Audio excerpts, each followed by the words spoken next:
President Joe Biden said budget talks to avert a catastrophic U.S. default are moving along, and that negotiators will know more in the coming days. We've not reached the crunch point yet, but there's real discussion about some changes we all could make. Biden told reporters Saturday before boarding Air Force One, but we're not there yet. Budget talks between White House staff and aides to congressional leaders continued over the weekend after a planned Friday meeting with Biden and House Speaker Kevin McCarthy was delayed until next week, and what each side said was a sign of progress. Treasury Secretary Janet Yellen has warned that Treasury will run out of money as soon as June 1st or in the weeks afterward. The Treasury said Friday that just $88 billion of extraordinary measures to help keep the government's bills paid as of May 10th.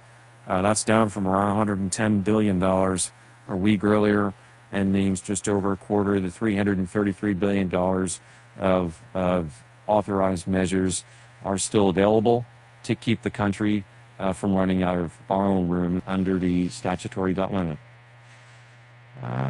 Yellen will update Congress on how close the U.S. is to defaulting on its financial obligations within the next 2 weeks, and defended the steep rise of debt issuance under the Biden administration. I don't want to be specific about when we do updates, when we think we have more information, but certainly within the next couple of weeks.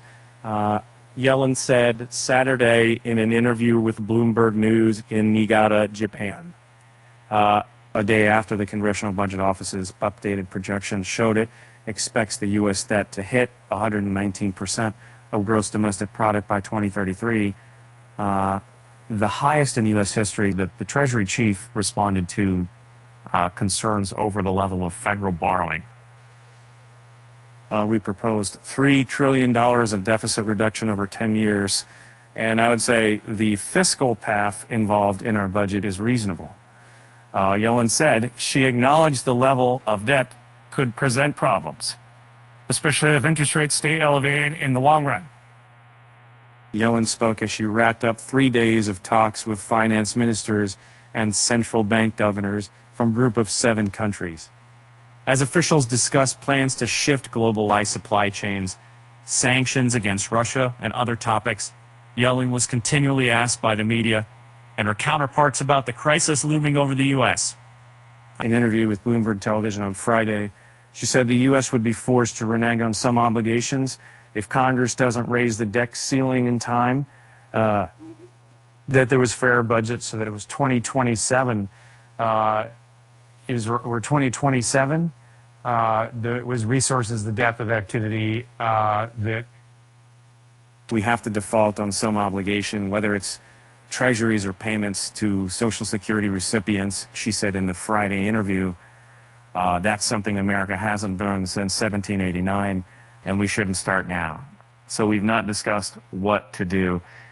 In Saturday's interview, Yellen sounded notes of caution, not only from the showdown over the debt ceiling, but also from rising interest rates and the deteriorating state of the commercial real estate sector. My sense is that the lending standards have been relatively conservative at banks. She said, of loans to commercial real estate players. But on the other hand, you've had a huge shock to the demand for office space from the pandemic, and you have higher interest rates. The super buy, and she said she expected regulators will be looking very carefully at bank exposure to the sector with that task, also part of ongoing supervision. She added, I don't think this is an outsized